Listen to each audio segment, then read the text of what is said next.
Hi, and welcome to Hands-On Education. In this video, we will look at the history of the Olympic Games. We will begin by looking at the ancient games which began in 776 BCE. They were later banned by Theodosius I in 394 CE.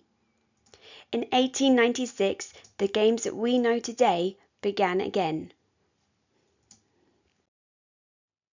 The first games were part of a religious festival held in Olympia, home of the most powerful Greek god Zeus. At this time, Greece was made up of independent lands known as states. They were often at war with each other, but would call a truce for the games. Only men were allowed to take part in the ancient games, and they did so in the nude. Spectators were also almost entirely men, although some unmarried women may have been allowed to watch.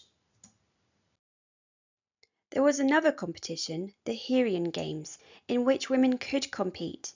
This was also held in Olympia to honour the Greek goddess Hera.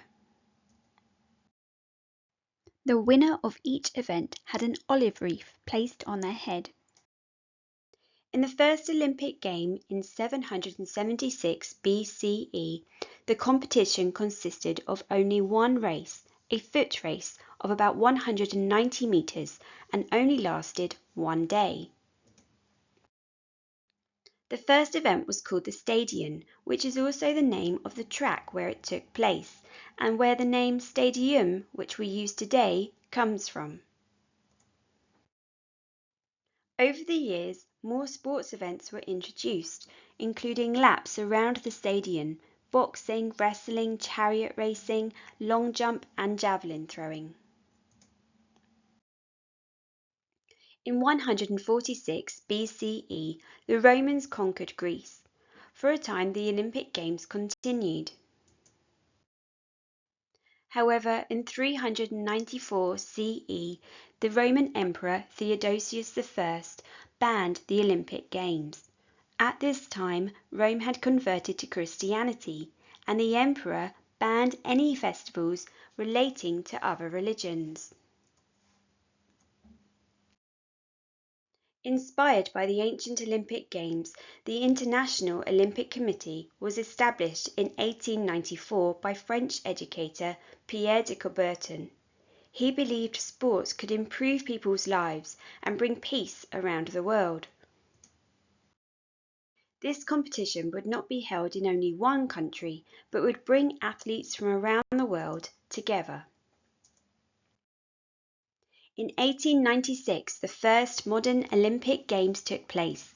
They were held in Greece, where the idea first began, this time in the capital, Athens. As before, only men competed in this competition.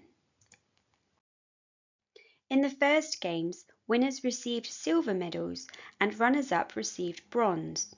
In 1904, first-place athletes received a gold medal, second place received silver, and third place received bronze.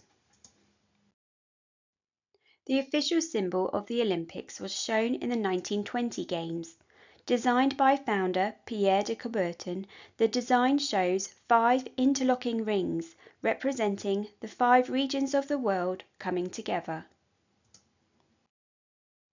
Women first competed in the Olympics in 1900, but only in a couple of events, including tennis, croquet, sailing, horse riding, and golf. Over time, more events opened up for women to participate in.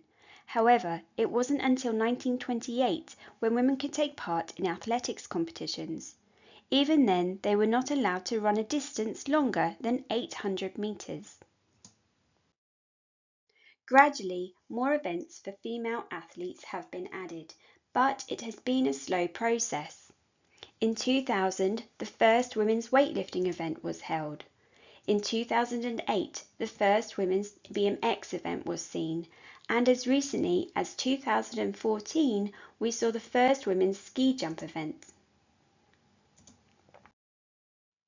The number of female participants continues to increase, and in the 2012 Summer Games, 44% of the athletes were female, and almost as many women took part in the Olympic Games as men. The first official competition for athletes with an impairment was held alongside the 1948 Olympics, when 16 war veterans took part in an archery competition. 4 years later, the Games were held again, going on to become the Paralympic Games. These Games are for athletes with disabilities and take place immediately after each Summer and Winter Olympics at the same venue. Today there are 24 summer events and 5 winter events which impaired athletes can participate in. For your hands-on activity, create a timeline showing the order of events leading up to the Olympic Games that we know today. You can also compare the ancient Olympic Games to the modern Olympic Games. For more information about this activity and related activities, please go to handsoneducation.com Olympics. We hope you enjoyed this video. Please like and subscribe, and we will see you soon. Bye!